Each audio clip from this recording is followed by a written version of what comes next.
नारे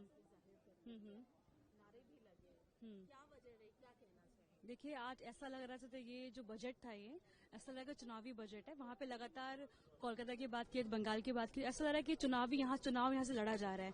तो हम लोग को प्रश्न था, आप बाकी स्टेट्स के बारे में बात करिए ना। आपने एजुकेशन के ऊपर बात नहीं किया, आपने हेल्थ के ऊपर बात नहीं किया, आपने SC ST OBC के बारे में बात नहीं किया, आपने किसानों के बारे में बात किया, आप किसानों की आमदनी के बारे में बात नहीं किया। आप केवल चुनावी भाषण कर रहे हैं। यहाँ पे कोई बजट के ऊपर कुछ बोलना ही नहीं जो हमारी जनता, आम जनता के हित में हो।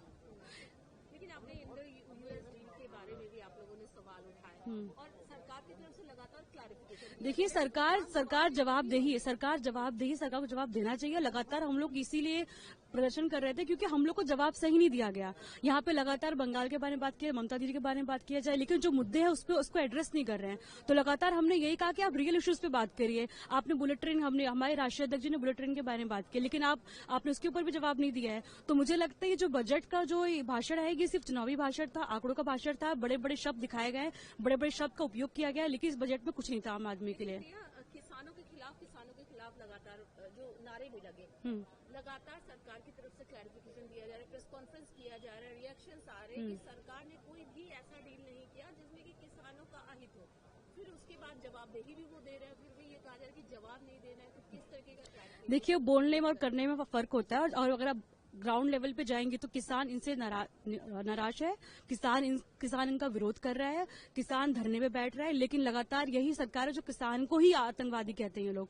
तो हम लोग को सवाल इनसे हम लोग कर रहे हैं, लेकिन ये जवाब जो हमको मिल रहा है वो हमको सेटिस्फेक्शन जवाब नहीं मिल रहा है। ये लगातार घुमा फिरा के बंगाल पे आ रहे हैं, लगातार घुमा फिरा के बंगाल के बारे में बात कर रहे हैं। हम लोग कह रहे हैं हाथरस उन्नाव के बारे में कौन बात करेगा? तो कुल मिला के हम लोग को ये समझ में आया कि ये एजुकेशन पे बात नहीं किया, हेल्थ के ऊपर बात नहीं किया, सिर्फ बंगाल के ऊपर और इलेक्शन के ऊपर बात किया इन्होंने।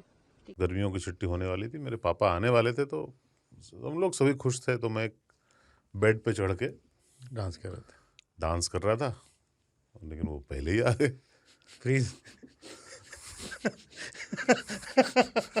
तो मैं उस समय तो कंटिन्यू नहीं कर सकता था, तो फ्रीज फ्रेम टाइप का हो गया। कसम पैदा कर